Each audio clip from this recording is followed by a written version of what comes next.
स्वागत है गीता ज्ञान में। हम अध्याय 14 से आज प्रारंभ करेंगे।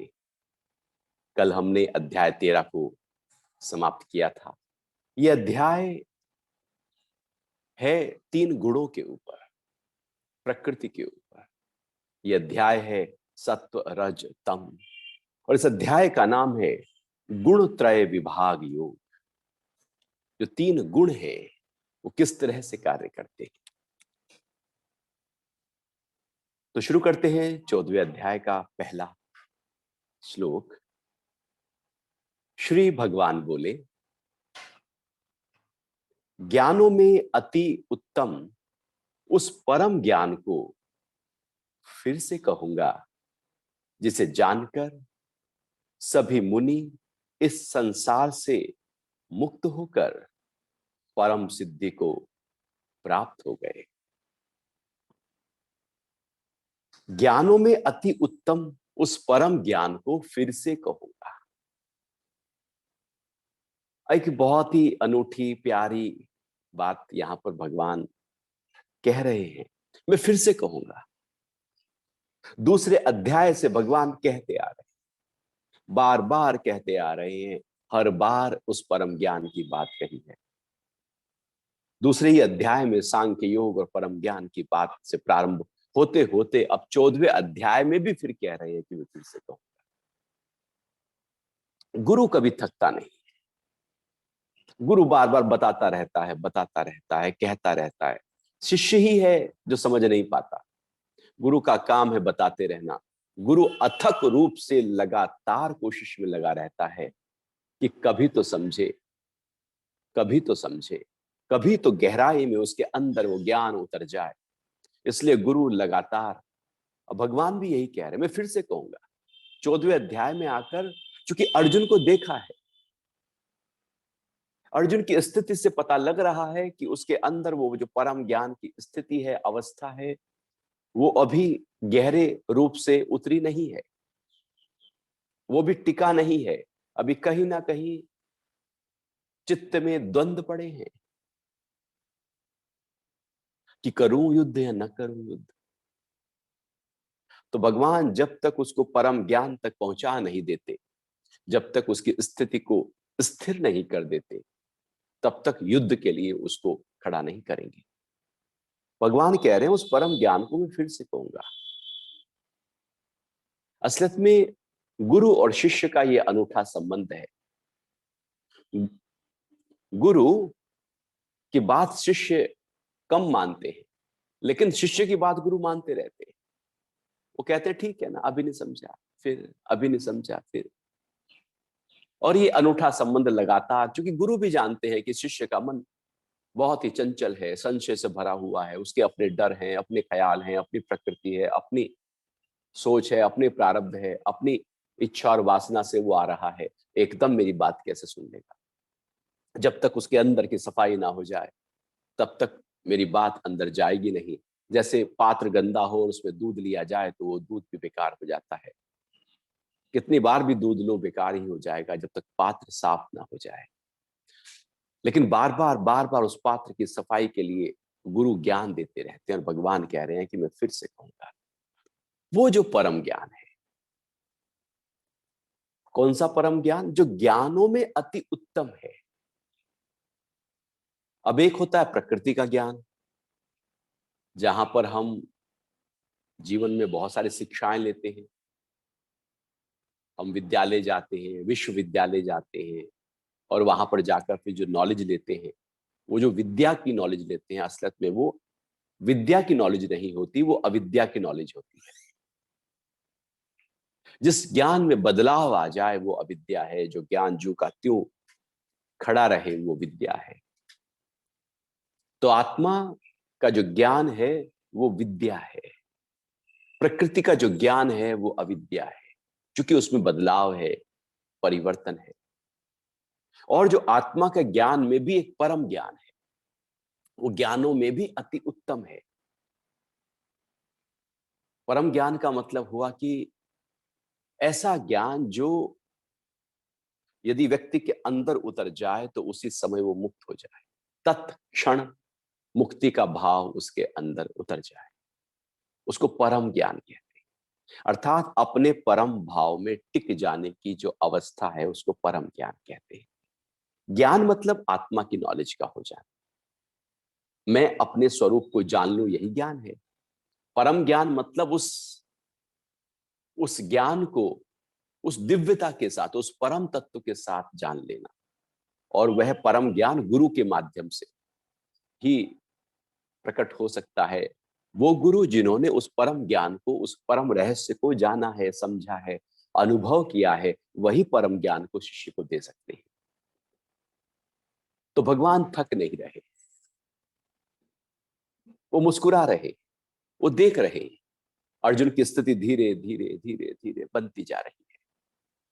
एकदम स्थिति कोई बनती नहीं, क्योंकि गुरु की बातें बड़ी अटपटी होती हैं जो एकदम समझ में आती नहीं है। और कई साल बाद जब व्यक्ति, शिष्य के अंदर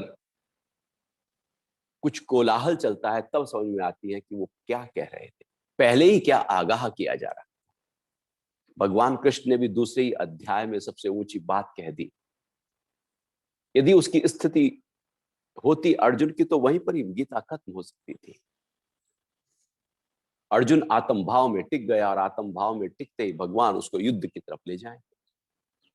लेकिन अभी केवल भगवान ने कहा, भगवान का कहना एक अलग बात है और अर्जुन का उस भाव में टिक जाना एक दूसरी बात है। तो जब तक वो टिकेंगे नहीं, भगवान अथक रूप से उस ज्ञान की चर्चा करते रहेंगे, करते रहेंगे, उसके और रहस्य खोलते जाएंगे, और उसके अंदर जो गहराइयां हैं उसकी और चर्चा करते चले जाएंगे। क्योंकि भगवान चाहते हैं कि अर्जुन उस अवस्था में टिक जाएं, जिस अवस्था में टिककर युद्ध का प्रभाव उस पर नहीं होगा। तो भगवान कह रहे हैं कि ज्ञानों में अति उत्तम उस परम ज्ञान को फिर से कहूंगा, जिसे जानकर सभी मुनि इस संसार से मुक्त होकर परम सिद्धि को प्राप्त हो गए। जिसको जानकर, यहां पर भगवान ने यह नहीं कहा कि जिसको सुनकर। सुनना और जानना भेद है। जानना शब्द बार बार बार बार, चूंकि अनुभूति पर टिका हुआ है, अनुभव पर टिका हुआ है, और भगवान कोशिश कर रहे हैं कि अर्जुन जाने। अर्जुन ने सुना तो कई बार भगवान के मुख से, लेकिन जाना नहीं। जिस पल वो जान जाएगा, बात बन गई। सुन तो हम लेते हैं, हमने सबने सुना है, आत्मा अजर है, अमर है, नित्य है, शाश्वत है, अनादि है, अनंत है, न मर सकता है, न कट सकता है, न गल सकता है, न जल सकता है, न जन्म होता है, न मौत होती है। लेकिन फिर भी मरने पर हम दुखी होते हैं, क्योंकि हमने केवल सुना है। आत्मा को सुनना और आत्मा को जानना, दोनों में बहुत अंतर होता है। सुनना तो कुछ भी हो सकता है, जैसे तैरने की किताब है, उसमें लिखे हुए हैं तैरने के तरीके, और कई सारे तरीके लिखे हुए हैं। तो आप उसको पढ़कर, उसको सुनकर तैरना थोड़ी सीख जाओगे। अमीर होने के तरीके लिखे हुए हैं, अब वो अमीर होने के तरीके पढ़कर थोड़ी व्यक्ति अमीर हो जाएगा। उसके लिए तो उसको कर्मठ होना पड़ेगा, उसको इंप्लीमेंट करना पड़ेगा, उसमें उतरना पड़ेगा, पूल में, नदी में, तालाब में उतरना पड़ेगा, तब वो तैरना सीखेगा। वो घर की बाल्टी में तैरना थोड़ी सीख लेगा। जानना उतरने की प्रक्रिया है, स्थिति है, जिसमें हमें टिकना है। और भगवान बार बार कह रहे हैं जानना, उसको जानकर, उसको समझकर, उसमें टिक कर, उसकी अनुभूति करके, उसका अनुभव करके। तो उस परम ज्ञान को जानकर सभी मुनि इस संसार से मुक्त होकर परम स्थिति को प्राप्त हो गए। जिन्होंने आज तक जाना, जो उसको जान ले वही मुनि है। मुनि का मतलब होता है कि जो मनन कर रहा है, जिसने अपने मन को अपने काबू में कर लिया है, जिसका मन वश हो गया है, जिसके मन में विचार विकार वृत्तियां, वासनाएं, इच्छाएं, संस्कार अब दौड़ नहीं रहे। जिसके मन में उसके बिना चाहे विचारों की बाढ़ नहीं आ रही है, जो पूरी तरह से अपने मन को अपनी बुद्धि में, अपनी बुद्धि को अपने आत्म भाव में टिकाए हुए है। मुनि का मतलब है जिसकी ऊर्जा अंतर्मुखी हो गई है। मुनि का मतलब है अब वो जो मन है, क्योंकि मन ही संसार है, मन ही जगत है, मन में ही तो है संसार। बाहर संसार जो है वो तो केवल एक प्रकृति है। हमारे मन में बसा है संसार, क्योंकि हमारे मन में बसी है वासनाएं, और सारे संस्कार और वासनाओं से हम संसार को उस नजरिए से जब देखते हैं तो वह संसार बनता है। असलियत में संसार बाहर नहीं होता, वो तो हमारे अंदर होता है, मन में होता है। और यदि हमने उस मन को ही, मन के ही पार चले गए, तो इसका मतलब संसार के पार चले गए, भव सागर के पार हो गए। तो संसार के जो पार हो गया है वही मुनि है। और जिस मुनि ने इस परम ज्ञान को जान लिया है वो सब मुक्त हो गए। आज तक जैसे ही हम परम ज्ञान को जानेंगे, हम अपने उस मुक्ति के भाव में अपने आप को ले आते हैं। मुक्ति और कुछ नहीं, परम ज्ञान, अपने आत्म ज्ञान, अपनी आत्म स्थिति में टिक जाना ही मुक्ति है। तो भगवान यहां ये भी कह रहे हैं कि ऐसा नहीं है कि मैं ये ज्ञान तुझे ही दे रहा हूं, पहली बार हो रहा है। ये एक श्रृंखला है, एक सिलसिला है जो चला आ रहा है परंपरा से, लगातार चला आ रहा है। और न जाने कितने सभी मुनि, सभी ऋषि उस परम धाम को प्राप्त हो चुके हैं। आगे बढ़ते हैं और दूसरे श्लोक में भगवान 14वें अध्याय के क्या कह रहे हैं।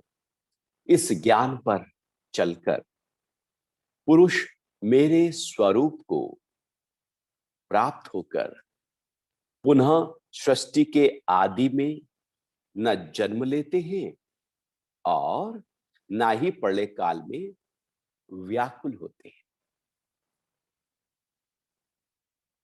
अब इस ज्ञान पर चलकर, चलना महत्वपूर्ण है। ज्ञान लेना और कुछ समय के लिए ज्ञान में टिकना। जैसे हम लोग, ऐसा है ना कि ध्यान के लिए बैठते हैं और कुछ दिन ध्यान किया, ध्यान लगा और फिर ध्यान हम भूल जाते हैं, या वो ध्यान केवल 10-15 मिनट तक सीमित हो जाता है। तो ध्यान पर चलना नहीं हुआ। ध्यान पर चलने का मतलब है कि अब ध्यान लगातार ही है, 24/7 है। केवल ध्यान का मतलब 5-10 मिनट के लिए आंख बंद करके अपने स्वरूप के साथ बैठने को ध्यान थोड़ी कहते हैं। ध्यान तो फिर आपकी रहनी में आ जाएगा। आपके सुबह उठने से लेकर नित्य कर्म हो रहे हैं, लेकिन आपका ध्यान जगा है। आप नहा रहे हैं 5 मिनट के लिए, लेकिन आपका ध्यान नहाने पर है, ब्रश करने पर है, मुंह धोने पर है। आप जब ब्रेकफास्ट ले रहे हैं तो वहां ध्यान है। आप जो कर रहे हैं, आपका मन पूरी तरह से एकाग्र होकर वहीं पर टिका हुआ है। और जब दिन भर हम इस ध्यान की स्थिति में अपने आप को बनाए रखेंगे कि जो भी कर्म हो रहा है, हम यदि कदम भी उठा रहे हैं तो ध्यान पूर्वक, हम कुछ बोल रहे हैं तो ध्यान पूर्वक, सुन रहे हैं तो ध्यान पूर्वक, देख रहे हैं तो ध्यान पूर्वक, मेरा ध्यान, मेरे द्वारा किए गया ऐसा कोई कर्म नहीं जहां पर वो ना हो। तो जब इस तरह से ध्यान पूर्वक हमारी दिनचर्या होने लगती है, तो जब हम अलग से ध्यान के लिए बैठते हैं तो हमारी स्थिति तैयार हो चुकी है। अब उसमें कोई ज्यादा समस्याएं नहीं आएंगी, व्यवधान नहीं आएगा, मन भागेगा नहीं, क्योंकि हम दिन भर चल रहे हैं उस ध्यान पर। तो ध्यान पर लगातार चलते रहने से जब ध्यान की स्थिति में हम बैठते हैं तो वो बहुत ही शीघ्रता से प्राप्त हो जाती है। तो चलना महत्वपूर्ण है, इसलिए भगवान कह रहे हैं कि जो मेरे इस परम ज्ञान पर चलते हैं। अब हम चलते हैं क्या? जैसे हमने गीता को सुना, क्या गीता पर हम चलते हैं? गीता को मानते हैं या गीता की मानते हैं? गीता को मानकर हम प्रणाम करते हैं, नतमस्तक होते हैं, पूजा में रखते हैं, धूप बत्ती कर लेते हैं, कसम खा लेते हैं, लेकिन गीता को मान रहे हैं। गीता में क्या लिखा है, क्या उसको हमने अपने जीवन में अपनाया है? गीता की नहीं, गीता की माननी है, गीता को नहीं मानना। गीता को मानने से गीता की मानना छूट जाता है। चलना है गीता पर। तो हमने सुबह को ज्ञान सुना सत्संग में, इस चर्चा में, दिन भर क्या हम उस पर चले? चलना महत्वपूर्ण है, प्रैक्टिस करते रहना महत्वपूर्ण है। वो प्रैक्टिस ही तो हमें उस स्थिति तक हमें पहुंचाएगी। यदि प्रैक्टिस ही नहीं की तो फिर तो वो बेकार हो गई, वो तो आई गई बात हो गई, वो तो मन भुला देगा। जैसे अभी हम बैठे हैं 1 घंटे के लिए, बहुत ही सुंदर चर्चा आपस में कर रहे हैं, 9 बजे सत्संग पूर्ण हुआ, बस हम अपने काम धंधे पे लग गए और भूल ही गए कि क्या चर्चा हुई थी 1 घंटा। मन इतना उस्ताद है कि वो भुला देगा, ढक देगा। ऐसे ही कि जैसे कुत्ता होता है ना, वो पोटी करता है और अपनी पोटी के ऊपर वो रेता वेता सब मट्टी वट्टी डाल देता है, उसे ढक देता है, वो दिखता ही नहीं है कि पोटी पड़ी है। ऐसे ही, ठीक ऐसे ही हम भी, हमारा मन भी हमारे ज्ञान के ऊपर अज्ञान डाल देता है, अज्ञान से उसको ढक देता है और दिन भर फिर हम उस पर चलना छोड़ देते हैं। ज्ञान लगातार सजग रहे और उस पर हम चलते रहें, वो महत्वपूर्ण है। चलना महत्वपूर्ण है, उसमें केवल जानना महत्वपूर्ण है कि हमने आसन को जान लिया, अब आसन तो कर नहीं रहे हैं। प्राणायाम को जान लिया, प्राणायाम तो कर नहीं रहे हैं। गीता को सुन लिया लेकिन उस पर चल तो रहे नहीं। भगवान को इसलिए कहना पड़ा। देखो, एक एक शब्द जो है उसके मायने हैं, यूं ही नहीं है कि बोल दिया, एक गहराई है। शब्द कहां से आ रहे हैं? यदि भगवान के मुख से आ रहे हैं तो उसके एक एक शब्द में बहुत गहरे स्तर की बात होगी। गुरु से निकलने वाला हर शब्द बहुत ही गहराइयों से होता है। तो चलना, चलकर, भगवान कह रहे हैं कि इस ज्ञान पर चलकर, जैसे हम किसी मंजिल को पाना चाहें, तो जब हम मंजिल को पाना चाहते हैं तो उस मंजिल की तरफ चलना पड़ता है। भले पैदल चलो, साइकिल से चलो, स्कूटर से चलो, कार से चलो, बस से चलो, प्लेन से चलो, ट्रेन से चलो, यात्रा तो करनी पड़ेगी ना, तभी तो लक्ष्य पर पहुंचेंगे। वो यात्रा बाहर की भी हो सकती है, वो यात्रा अंदर की भी हो सकती है। यहां जो बात हो रही है वो अंदर की यात्रा की बात हो रही है, अंदर चलना है, उसमें लगातार गति हमारी होनी चाहिए। तो कह रहे हैं कि चलकर मेरे स्वरूप को प्राप्त होकर पुनः सृष्टि के आदि में न जन्म लेते हैं और ना अंत में व्याकुल होते हैं।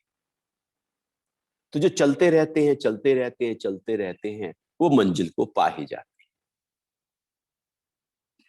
जो चलता है वो पहुंचता है, जो चलता ही नहीं वो तो वहीं खड़ा है, वो तो आलस्य में आ गया, उसके अंदर तो तमगुण बढ़ गया। चलना महत्वपूर्ण है। बाहर भी जो लोग अच्छा पद, धन, कीर्ति कमाते हैं, वो उस दिशा में चलते रहते हैं, प्रैक्टिस करते रहते हैं, करते रहते हैं, चलते रहते हैं, चलते रहते हैं। वो दिशा नहीं भटकते, वो संशयों में नहीं रहते, वो ठहर नहीं जाते, वो आलस्य में नहीं आ जाते, वो प्रमाद में नहीं आ जाते। जो प्रमाद में आ जाते हैं, आलस्य में आ जाते हैं, वो कभी भी आगे नहीं बढ़ सकते। और हम सब चाहते हैं आगे बढ़ना, लेकिन उसके लिए कर्मठता हमारी नहीं होती, हमारी गति नहीं होती उस दिशा में। तो दिशा में गति होना, तो भगवान कह रहे हैं कि जब वो चलता रहेगा तो वो मेरे उस लक्ष्य को, वो जो उसका लक्ष्य है, लक्ष्य क्या है अध्यात्म का? परमात्मा को पा लेना। तो भगवान कह रहे हैं जो चलता रहेगा वो मुझे प्राप्त हो जाएगा, और जो मुझे प्राप्त हो जाएगा वो फिर आदि में फिर से जन्म नहीं लेगा, और प्रलय काल में भी जो मृत्यु का समय होगा वो व्याकुल नहीं होगा। तो जो जिसने जान लिया कि आत्मा क्या है, परम आत्मा क्या है, जिसने जान लिया ये शरीर क्या है, ये शरीर पदार्थ से बना हुआ है, जो बना है वो जाएगा, वो जा ही रहा है, वो टिकेगा तो है नहीं। तो जिसने इस प्रकृति के मूल स्वरूप को जान लिया, शरीर के मूल स्वरूप को जान लिया कि वो तो जाएगा ही जाएगा, लेकिन एक परम आत्मा है जो कभी भी नहीं जाएगा, जो हमेशा है और वैसा ही रहने वाला है।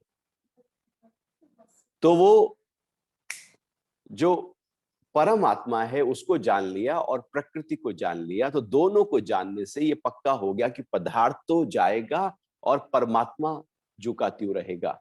तो फिर जब मृत्यु का काल होगा तो व्याकुलता खत्म हो गई। व्याकुलता क्या है, डर क्या है मौत का? मैं जा रहा हूं, मैं मर रहा हूं, जो मैं हूं वो तो आत्मा है, और जो मैं नहीं हूं वो जा रहा है। तो जो जा रहा है वो मैं हूं ही नहीं, जो मैं हूं वो जा नहीं रहा, तो व्याकुलता खत्म हो गई, क्योंकि गहरे स्तर पर उसका ज्ञान हो गया। और जब ज्ञान नहीं होता, अज्ञान में सारे भय, सारे दुख, सारी पीड़ा अज्ञानता से पैदा होती है, जानकारी से नहीं, ज्ञान से नहीं। तो भगवान कह रहे हैं कि जब मृत्यु के समय कोई व्याकुल नहीं है, चित्त हिल नहीं रहा, इसका मतलब है कि चित्त की सफाई हो गई है, आत्म भाव में वो टिका है। और यदि इस स्थिति में उसकी मृत्यु होती है तो फिर क्या होगा कि नया जन्म नहीं होगा। नया जन्म तो उनका है जिनके अंदर वासनाएं बाकी है, इच्छाएं बाकी हैं, अभी पूर्ण नहीं हुई, अब वो पूर्ण करने के लिए एक नया जन्म, वो संस्कार अभी पूरे नहीं हुए उसके लिए एक नया जन्म, वासना भी बाकी रह गई, नया जन्म, कुछ हिसाब किताब बाकी रह गया, उसको पूरा करने के लिए नया जन्म है ना। वो हिसाब किताब भी बाकी नहीं रखा आपने, सारा नील कर दिया। आप खाता कहीं खुला रखो, तो अगर आपका थोड़ा भी पैसा पड़ा है वहां पर, तो आपके नाम से खाता खुला रहेगा ना। लेकिन आपने नील कर दिया तो बात खत्म हो गई। तो यदि चित्त में संस्कार पूरी तरह से साफ हो गए तो अब नया जन्म नहीं है। और भगवान उसी बात कर रहे हैं कि मृत्यु के समय वो व्याकुल नहीं होगा और फिर उसका अगला जन्म नहीं होगा।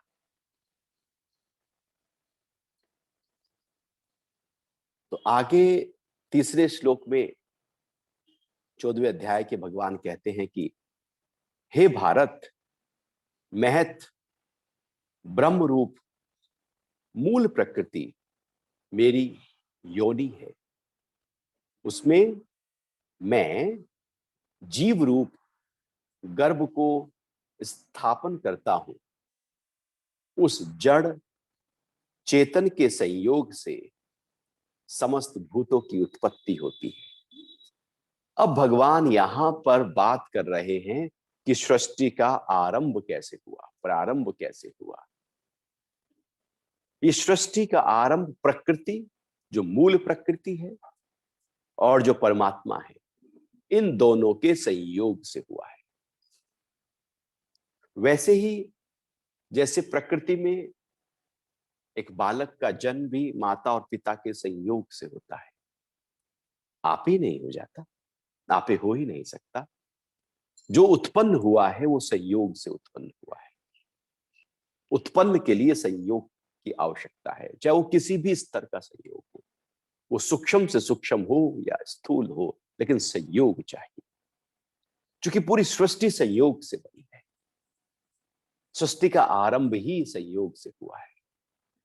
वो संयोग था, वो भोग था, महाभोग।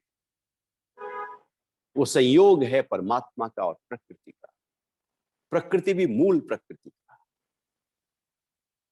तो भगवान कह रहे हैं कि जिस प्रकृति की मैंने बात कही, जिस प्रकृति में विकृति होती है और 24 तत्व पैदा हो जाते हैं, जिसकी चर्चा हम करते आए कि प्रकृति है, प्रकृति पुरुष के संयोग के साथ में विस्फोट होता है, सत्व रज तम 3 गुणों में हलचल पैदा होती है और सबसे पहले महत तत्व यानी कि कॉस्मिक इंटेलिजेंस पैदा होती है, उससे फिर अहंकार उत्पन्न होता है, फिर 11 इंद्रियां, 5 ज्ञानेंद्रियां, 5 कर्मेंद्रियां और एक मन उत्पन्न होता है, 5 तन मात्राएं उत्पन्न होती है और 5 महाभूत उत्पन्न होते हैं। इस तरह से ये पूरी सृष्टि इस रूप में बस बनती चली जाती है। जैसे एक बच्चा है, माता पिता के संयोग से उत्पन्न होता है तो उसके हाथ पैर नाक मुंह कान वो सब बनते चले जाते हैं, वो पूरे का पूरा एक शरीर बन जाता है, अंदर बहुत कुछ हो रहा होता है। ऐसे ही पुरुष और प्रकृति के संयोग से पूरी सृष्टि उत्पन्न हो जाती है। तो भगवान कह रहे हैं कि वो जो मूल प्रकृति है, महत ब्रह्म रूप मूल प्रकृति मेरी योनि है। जैसे माता की योनि है, वहां पर पिता का बीज जाकर बालक को उत्पन्न करने में सहयोगी होता है, तो पहले योनि चाहिए। किसी भी उत्पन्न होने के लिए उस पात्र की आवश्यकता होती है जहां पर वो चीज, वो जो प्रोडक्ट है वो तैयार होगा। चाहे वो आप फैक्ट्री में देखें तो वहां भी तो एक स्थान चाहिए ना जहां पर वो प्रोडक्ट तैयार होगा। पेड़ भी होगा तो उसके लिए एक स्थान चाहिए ना, वो जड़, वो जो माटी है नीचे जहां पर जड़े हैं वो उसकी योनि है, वहां से वो उत्पन्न हो रहा है, जहां से बीज बोया जा रहा है। कोई तो एक आधार चाहिए ना। तो पूरी सृष्टि के लिए उत्पन्न करने के लिए भगवान कह रहे हैं कि ये जो मूल महत रूप ब्रह्म रूप प्रकृति है वो मेरी योनि है, और उसमें मैं जीव रूप गर्भ को स्थापन करता हूं।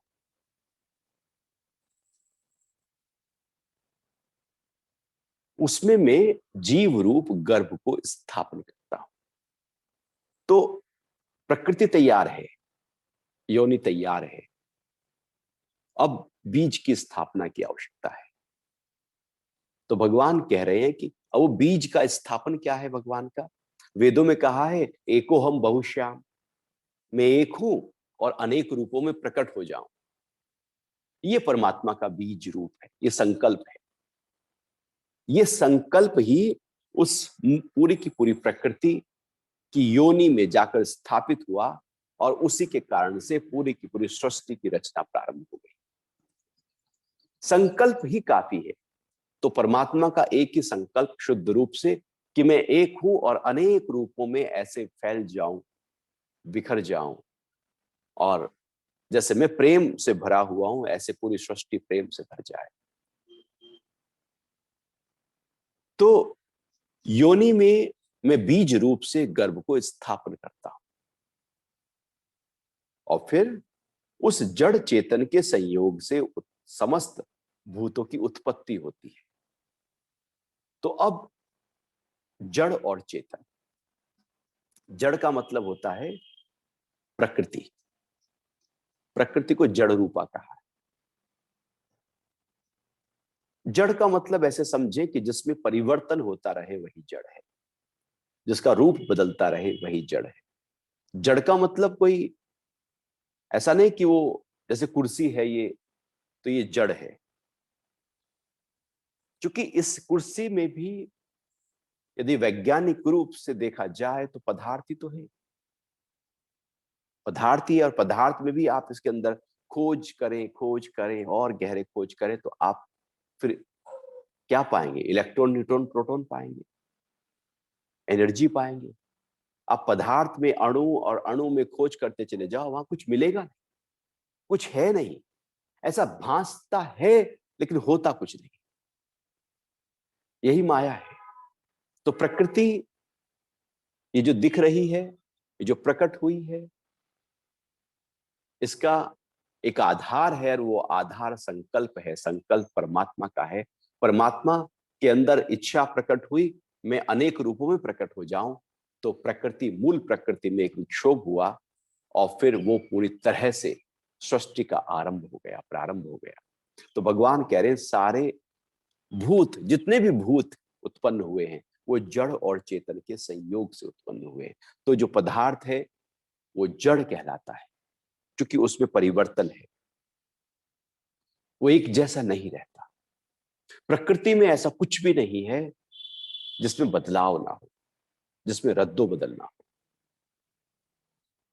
यहां सब बदल रहा है। आप पेड़ों को देखो, पत्ते बदलते रहते हैं, हरे हुए, पीले हुए, कमजोर हुए, एकदम सूखे और झड़ गए, फिर नई कोपल आ गई। ऐसे ही हर जगह, हर स्तर पर, सूक्ष्म से लेकर स्थूल तक बदलाव ही बदलाव है।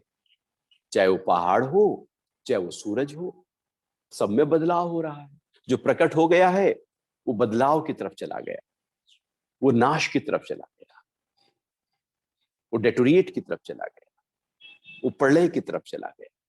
और जो बदलाव की तरफ चला जाए वही जड़ कहलाता है। और चेतन है जिसमें बदलाव ना हो, जो एक जैसा रहे और लगातार एक ही जैसा, आदि से और अंत तक, प्रकृति के आदि से प्रकृति के अंत तक, पदार्थ के आदि से पदार्थ के अंत तक वो एक जैसा है, उसमें कोई बदलाव नहीं। तो इन दोनों का संयोग होता है, एक जो बदल रहा है उसका, और एक जो है जो बदलता नहीं उसका। तो हमारे शरीर में भी एक शरीर है जो जड़ कहलाएगा, क्योंकि इसमें हर सेल के स्तर पर बदलाव हो रहा है। और एक चेतना है, आत्मा है, जिसके आधार पर यह बदलाव हो रहा है, क्योंकि वही तो आधार है बदलाव का, क्योंकि वही तो भगवान कह रहे हैं कि बीज है। तो एक जड़ है और एक चेतन है, इन दोनों का संयोग से सारे भूत उत्पन्न हुए। तो उत्पत्ति की बात यहां पर भगवान ने कही, कैसे ये पूरी सृष्टि का निर्माण हुआ, कैसे ये उत्पन्न हुई। क्योंकि अर्जुन को वो अब और गहरे स्तर पर सब कुछ बता देना चाहते हैं। गुरु अपने पास कुछ रखना नहीं चाहता, वो सब कुछ बता देना चाहता है। अब ये शिष्य के ऊपर निर्भर करता है कि वो कितना उस ज्ञान को उठा रहा है। बुद्धि यदि सूक्ष्म है तो ज्ञान उठेगा, और बुद्धि ही मोटी है, बुद्धि संशयों से भरी है, बुद्धि विकारी है, बुद्धि मायावी है, बुद्धि तामसी है, तो ज्ञान होते हुए भी उठ नहीं पाएगा। जैसे जोहरी को ही पता है कि ये हीरे की वैल्यू क्या है, लेकिन आप आलू बेचने वाले के पास यदि हीरा ले जाओगे तो फिर वो उसकी वैल्यू बता नहीं पाएगा, क्योंकि उसकी वो बुद्धि नहीं, उसकी बुद्धि आलू में है। शायद जोहरी को आलू के बारे में उतना जानकारी नहीं होगी, उसकी बुद्धि वहां चलती है, उसकी बुद्धि वहां चलती है। तो हमारी जो शिष्य की बुद्धि है वो ज्ञान के लिए तैयार हुई है या नहीं हुई है। यदि वो तैयार हो गई है तो ज्ञान को उठाना शुरू कर देगी, और वो तैयार ही नहीं हुई है तो ज्ञान, अच्छे से अच्छा ज्ञान भी ऊपर से निकल जाए, समझ ही नहीं आएगा कि क्या गया, कहा गया। तो भगवान कह रहे हैं कि हे भारत, महत ब्रह्म रूप मूल प्रकृति मेरी योनि है, उसमें मैं जीव रूप गर्भ को स्थापन करता हूं। उस जड़ चेतन के संयोग से समस्त भूतों की उत्पत्ति होती है। एक श्लोक और पढ़ लेते हैं, अध्याय 14 का श्लोक 4। हे कौन्तेय, सभी योनियों में जितने भी शरीरधारी प्राणी उत्पन्न होते हैं, प्रकृति उन सब की गर्भ धारण करने वाली माता है, और मैं बीज प्रदान करने वाला पिता हूं। उसी बात को भगवान ने और सरल तरीके से रखा कि सभी योनियों में जितनी भी शरीरधारी प्राणी उत्पन्न होते हैं, प्रकृति सबको धारण करने वाली माता है। एक बायोलॉजिकल हमारे माता पिता है, और एक मूल माता पिता है, जहां पर प्रकृति माता है और परमात्मा पिता है। हमारे पिता परमात्मा है। यदि हम वो जो माता और पिता है, जो प्रकृति और परमात्मा है, उसके स्वरूप को तत्व से जान ले, उस माता और पिता को तत्व से जान ले जिससे हम उत्पन्न हुए हैं, तो बात हो गई। वही अध्यात्म है, वही ज्ञान है। हमने माता और पिता को पूजा, लेकिन जो वास्तविक हमारे माता पिता हैं, चूंकि शरीर तो मट्टी से आया, पृथ्वी जल अग्नि वायु आकाश से बना, प्रकृति से ही तो आया और प्रकृति से ही तो चलता है। आप इस शरीर को यदि लालन पालन करना चाहते हो तो कैसे करो? प्रकृति से भोजन आएगा, प्रकृति से जल आएगा, प्रकृति से हवा आएगी, ऑक्सीजन जाएगी, प्रकृति से सूरज आएगा जिससे एनर्जी मिलेगी, प्रकृति से माटी से पूरा अन्न और फल फूल सब कुछ उत्पन्न हो जाएंगे, प्रकृति से आकाश तत्व जिससे हमारा मन और बुद्धि सक्रिय होती है, सूक्ष्म होती है, विशालता को प्राप्त होती है। तो ये चलता है शरीर प्रकृति से। माता ने तो जन्म दिया, उसके बाद तो प्रकृति संभाल रही है। जो जीवन भर संभाले वही तो मां है।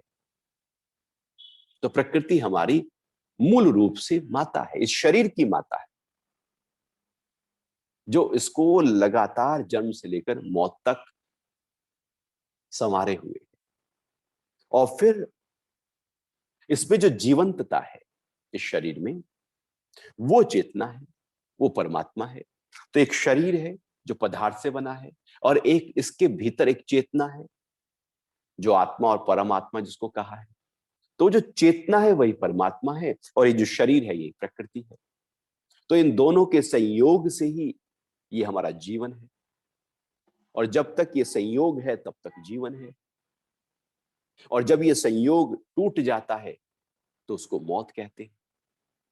और जब तक ये संयोग बना रहता है उसको जीवन कहते हैं, और जब ये बनता है उसको जन्म कहते हैं।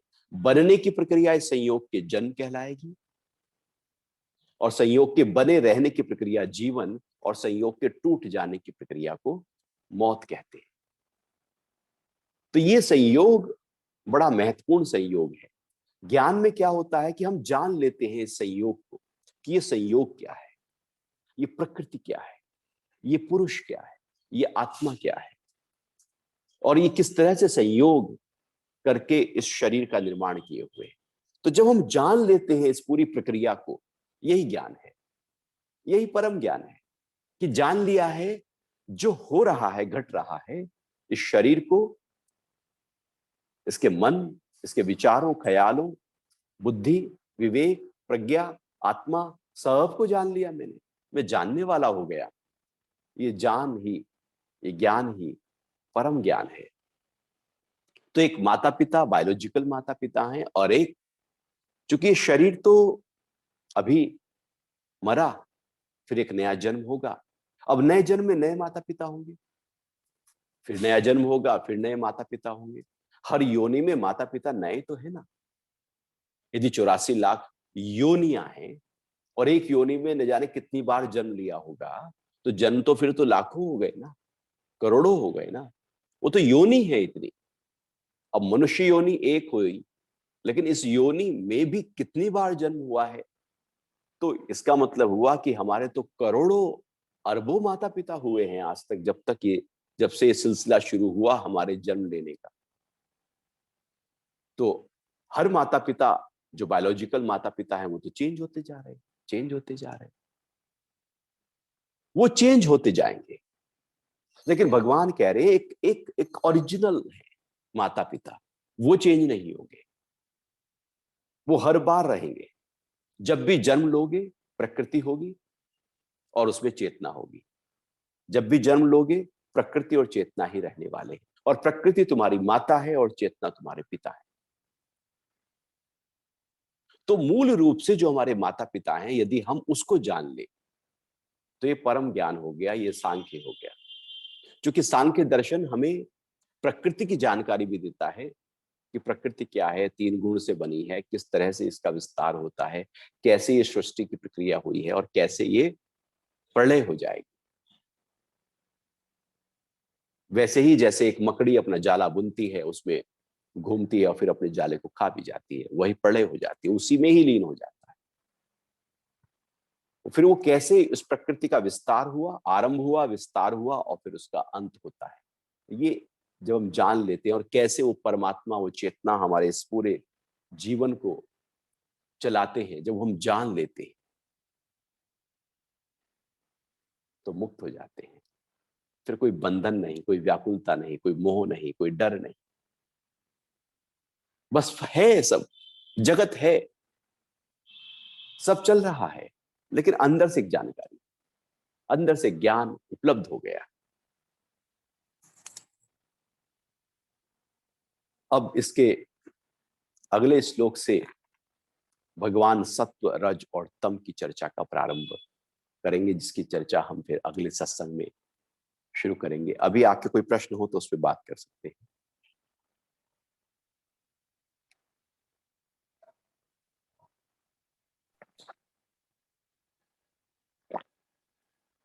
हाँ, ध्यान को कैसे जीवन में अपनाएं। ध्यान को हम करना तो चाहते हैं, हम सब करना चाहते हैं, लेकिन ना तो उसके लिए हम समय निकाल पाते हैं, ना बैठ पाते हैं, ना निश्चित समय दे पाते हैं, ना हमारी उतनी रुचि है। ध्यान करना ये मन के ऊपर के स्तर का एक भाव है, मन की गहराइयों का भाव नहीं है। जब तक ध्यान मन की गहराइयों से ना उपज जाए, तब तक वो ध्यान हो नहीं सकता। उसका गहरा होना जरूरी है, उस रुचि का बहुत ही गहरे स्तर पर उतर जाना जरूरी है। जैसे कोई रुचि अंदर से हो और बहुत ही गहरे स्तर पर हो, तो आप उसको पूरा करने में लग जाओगे। किसी वासना को गहरे स्तर पर वो वासना उमड़ रही हो, तो आप उसको पूरा करने में लग जाओगे। लोग तो बहुत बहुत कुछ भारी से भयानक कर्म कर बैठते हैं उस वासना को पूरा कर लेने के लिए। तो रुचि कितने स्तर की है वो महत्वपूर्ण है। क्योंकि ध्यान कोई ऐसे ही बच्चों का खेल नहीं है कि हम एकदम कभी भी कर लेंगे। और ऐसे ही तो होता है कि हम व्यक्ति कहता है कि अरे अभी तो जवानी है, अभी क्या ध्यान करें, अभी तो सब ठीक है ना। उम्र बढ़ती जाती है, बढ़ती जाती है, वो कहता है अभी और बात कर लेंगे, बाद में कर लेंगे। फिर एक उम्र ऐसी आती है, अब ध्यान के लिए ना शरीर लायक होता है, ना बैठ पाता है। और ध्यान में बैठते ही वो थकान अंदर इतनी होती है, क्योंकि वो B12, D3 और बॉडी पैरामीटर्स जो भी हो सकते हैं, वो सब नीचे की तरफ डेटोरिएट कर रहे होते हैं, तो वो नींद आ जाती है। जैसे बासी फूल पूजा के काम नहीं आते, ऐसे ही जब ऊर्जा पूरी तरह से शरीर से निकलने का समय आ रहा हो, तो फिर वो ध्यान के लिए उपलब्धता नहीं हो पाती।